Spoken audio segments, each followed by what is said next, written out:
And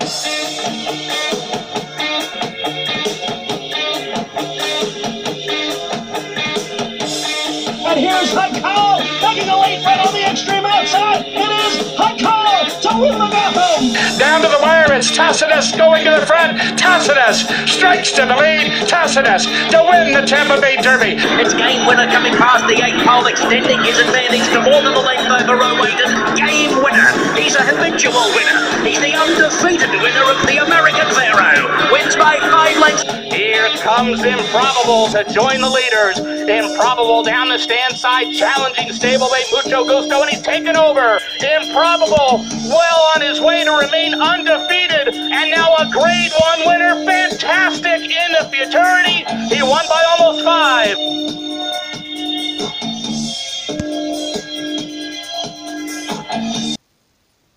Cortland Simmons with you here at the CS Racing Report Road to the Roses report. And of course, we're doing a preview of the Rebel Stakes, both Division 1 and 2. As one top handicapper mentioned, what's better than one Rebel Stakes? Well, having 2 Rebel Stakes. And of course, that is developed because of the condition of the Santa Anita racetrack that prompted the cancellation of the San Felipe Stakes on March the 9th, which delayed the starts of 2 of Bob Baffert's horses, the top 2 horses in many people's polls, for the Kentucky Derby, Improbable and the 2-year-old champion Game Winner, along with Gunmetal Gray, the winner of the Sham and the runner-up in the Robert B. Lewis Stakes. They're all coming to Oaklawn Park to participate in the divisions of the Rebel. Improbable and Game Winner have been split down the middle. They'll be running in separate divisions as opposed to running against one another, so Bob Baffert may have a chance to win both divisions of the Rebel Stakes, which was a $1 million race, an 85-point race initially, as it always is.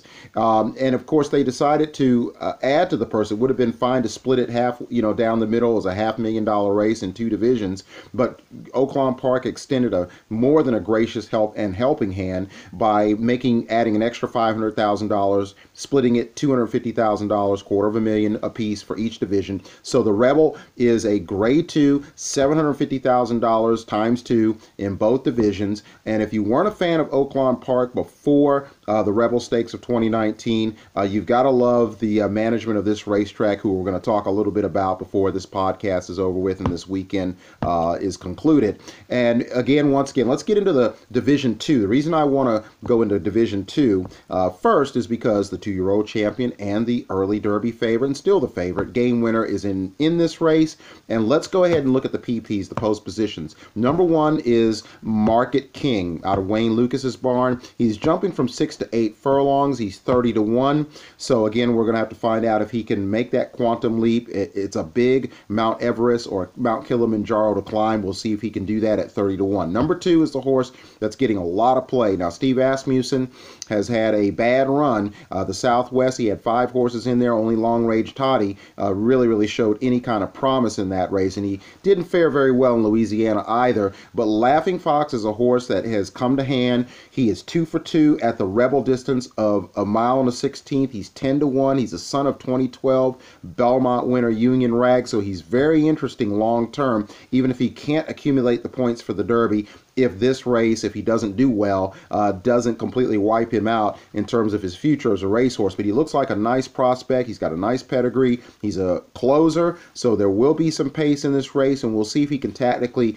be forwardly placed, or if he's just going to come from well out of it. At 1 mile and a 16th, you have to be very careful to not get stuck in traffic and not be too many lengths off when the real running begins. So he's 10 to 1, and Parsimony is the number 3 horse out of the Doug O'Neill barn. He's 30 to 1. He was a distant third in the Del Mar Futurity. That's his claim to fame back class wise. We shall see if Doug O'Neill has gotten him up to optimum level to perhaps step up and get some Derby points here, maybe even spring the upset at 30 to 1, whether he's 20 to 1, 30 to 1, 40 to 1 if his odds increase. If you're that tied on Game Winner as well as Laughing Fox, then he's going to be a horse that's going to make the cash registers go cha-ching. So he's at 30 to 1. Jersey Agenda was the speed, or certainly part of that pace in the the Southwest. He completely fell apart. He's still only 15-1.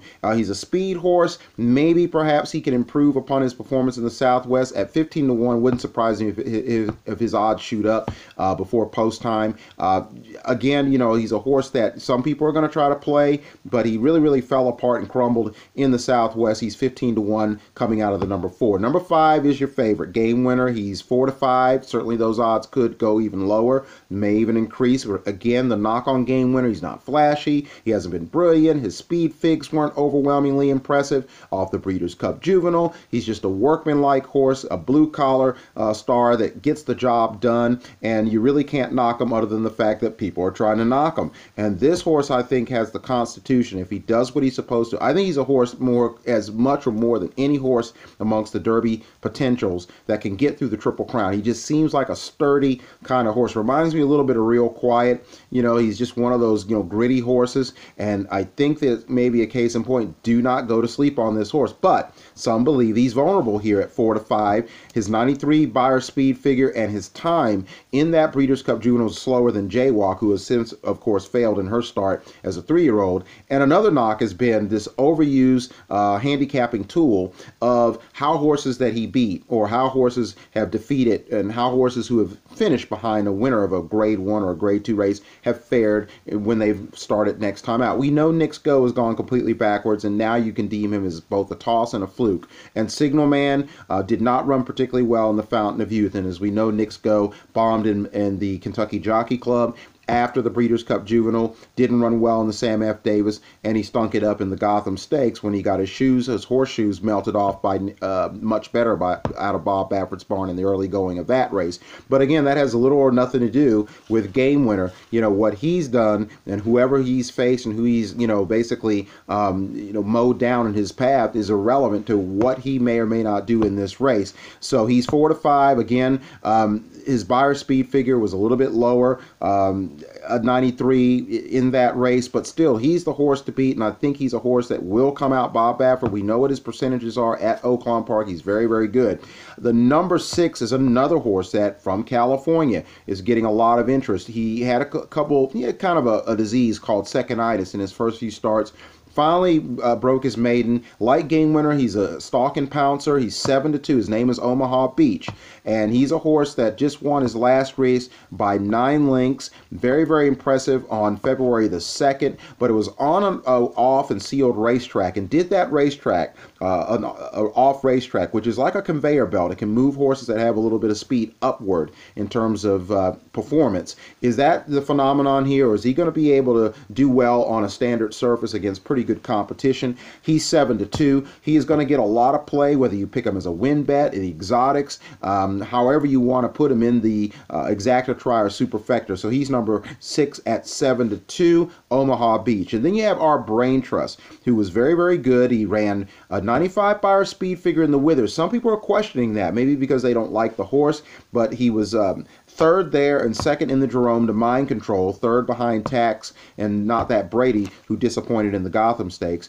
But OURBRAINTRUST, Mark Casse, has been having a heck of a time. He's been having a hard go of it, trying to develop a Derby horse. War of Will is his best, but things didn't go well with Skywalk or Skyline in the Jeff Ruby, and he subsequently, Dreammaker, bombed in the Tampa Bay Derby. So OURBRAINTRUST is 6-1, though. People believe that he is a horse of value. I do believe that the cutback in distance may affect him. He may be a horse that wants more ground. He's going to be running against good horses, and he's just going to have to be able to get in there and get some points, and then hopefully be in a position to be in great position when we stretch out to the Wood Memorial. So that's going to be key on him. OURBRAINTRUST coming out of the 7, 6-1. GUNMETAL GRAY, another point of interest in this race. Is another reason why, I chose Division 2 to preview first, because there's some really good horses in here versus Division 1. At least if theoretically. He's 10-1. That's a nice price for a horse who ran second to Mucho Gusto in a race in which it really didn't set up for him. And then he, of course, won the Sham in a race in which much better. His mechanics broke down. We've talked about this almost ad nauseum. And he almost won by default over Sueno with much better third. But he's been solid. His numbers have indicated he's a little bit slower than Game Winner and some of these other top 3-year-olds, or based on what happened as a 2-year-old. But he's been steadily working. He was supposed to run in the San Felipe Felipe. He's here at the Oaklawn venue for the Rebel, and I think he's really a big play here. I think he's going to really run very, very well here. I think he may even like the surface quite a bit, and as Wayne Lucas says, this racetrack, Oaklawn Park, mirrors Churchill Downs in many, many ways, and that's another key to this racetrack. So I think at 10-1, Gunmetal Gray is going to get some play. They may think he's a little slower. You may not think he's a win bet, but he's at 10-1. And then Kazaranga, a horse who won at one of the second tier traps, actually was very impressive in that race. He's out of an AP&D mare, and he's by Candy Ride, the same strain as a couple of handicappers have alluded to as a game winner. So he's very interesting pedigree-wise, but people don't think that, you know, the pedigree, his pedigree cross that's identical almost to game winner is fast enough, and he's 50-1 coming out of the 9. And then number 10 is Captain Von Trapp. He's 15-1. So who do you like in this race? Obviously, you got to use game winner, whether you think he's going to win or not. Laughing Fox is certainly a horse. He's won at the distance twice. You got Omaha Beach, who's a horse that may be a real talent in the making. And then you have Gunmetal Gray. So how do you play this? I'm going to find it hard to bet against game winner, but I think everyone likes to always bet a couple different ways when wagering rather than just go with emotion or go with what they think will happen. Sometimes you got to go against the grain and also bet as to what may not happen. So if you're looking for an upset, I would say that, you know, perhaps you look at Gunmetal Gray, you look at Laughing Fox. In that scenario, maybe it's Omaha Beach, the 6, Omaha Beach, and then the 2 Laughing Fox, and with game winner 3rd, and then Gunmetal Gray 4th. That's one scenario. The scenario that I like the best, that I think what will actually happen, is going to be game winner winning this race. I think that Omaha Beach will actually run well and finish either 2nd or 3rd. And then I think, you know, you look at Laughing Fox. I think he actually is a horse that's very good, and I think he's probably finishing 3rd in here. So I would go with the 5, the 6, and the 2 as my top 3 choices, and then maybe perhaps go with the 5 game winner and then throw OURBRAINTRUST in there in 3rd, sandwiched in between perhaps Gunmetal Gray. I think Gunmetal Gray is going to run a good race. Now, I'm not one to say that that's absolutely how you should go to the betting windows and empty and then say to you, empty all your pockets and bet these horses, but that's just a little bit of an early hunch on the Rebel Stakes. Division 2 at Oaklawn Park, Grade 2, $750,000 at 1 1/16. Top of the stretch and much better is the leader. Gunmetal Gray with an eye-catching rally on the extreme outside. Gunmetal Gray flying on the outside. And Gunmetal Gray, an eye-catching rally to win the Sham.